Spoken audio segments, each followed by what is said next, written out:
So the neuron is the basic functional unit of the nervous system. So in order to understand the complex mechanisms of the nervous system, we must first understand the components of the neuron.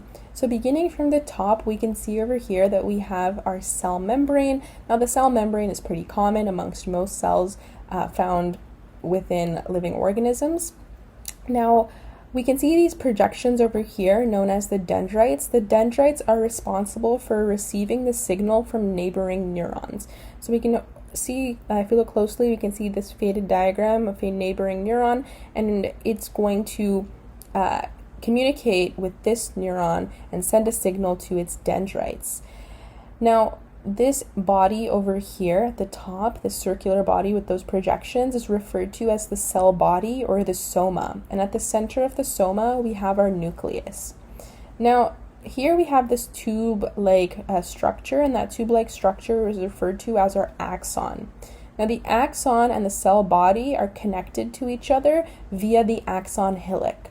So remember that I just mentioned that when a neuron receives a signal, that signal first encounters the dendrites, and the dendrites will then pass that signal on to the axon hillock.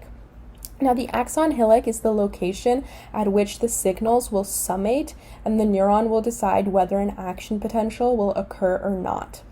So essentially, the action potential, it needs a strong enough signal, so that will be determined at the axon hillock.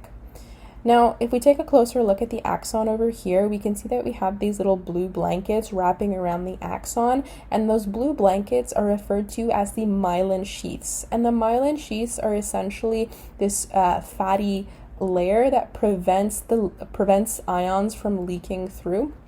So it kind of insulates that axon and makes sure that when that action potential occurs, that the sodium and potassium ions, they don't leak through.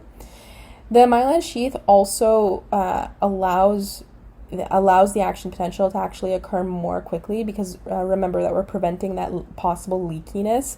So everything is lid tight, and it's going to occur a lot more quickly when we have these myelin sheaths. Now, these myelin sheaths can be made up of two types of cells. Those cells are referred to as macroglial cells. Macroglial cells are neural support cells found within our nervous system, which are actually able to divide, whereas our nerves are highly specific and they are not able to divide. So the myelin sheath, it's made up of macroglial cells, and we have two types of macroglial cells. We have the oligodendrocytes, and then we also have Schwann cells. Now, how do we know when a myelin sheath is made up of oligodendrocytes or Schwann cells? Well, whenever we're looking at a neuron in our central nervous system, a neuron in our central nervous system is going to have myelin sheaths that are made up of oligodendrocytes. But whenever we have a neuron in our peripheral nervous system, the myelin sheath is going to be made up of Schwann cells. I'll erase this and make it a little more clear, but it's macroglial. That's the wrong color, but it's macroglial. So we have two types of macroglial cells. We have the oligodendrocytes and the Schwann cells. The Schwann cells make up the myelin sheath in the peripheral nervous system, but in the central nervous system, the myelin sheath is made up of oligodendrocytes, and both of these types of cells are macroglial cells, which are neural support cells in the nervous system. Now over here we can see that in between the myelin sheaths we have these areas where we do not see that fatty covering. Those are known as the nodes of Ranvier.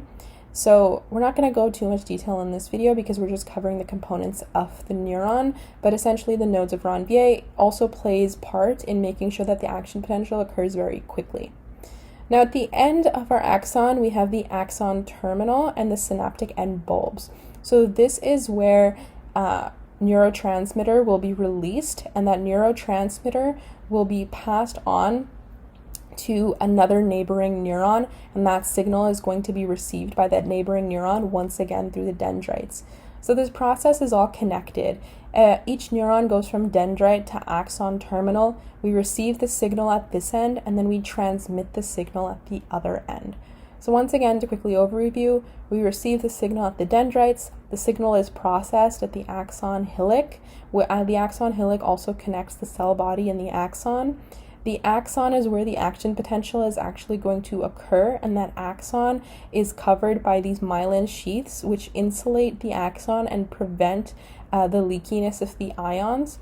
The myelin sheath can either be made up of Schwann cells or oligodendrocytes, and both oligodendrocytes and Schwann cells are a type of neural support cell, which are known as macroglial cells. In the central nervous system, we see oligodendrocytes, but in the peripheral nervous system, we see Schwann cells that make up the myelin sheath. And then in between each myelin sheath, we see the nodes of Ranvier. The nodes of Ranvier and myelin sheath work together to make sure the action potential is able to occur quickly and efficiently. And then at the end over here, we see the axon terminal, where neurotransmitter will be released due to that action potential, and that neurotransmitter will cause some sort of a signal in that next neuron.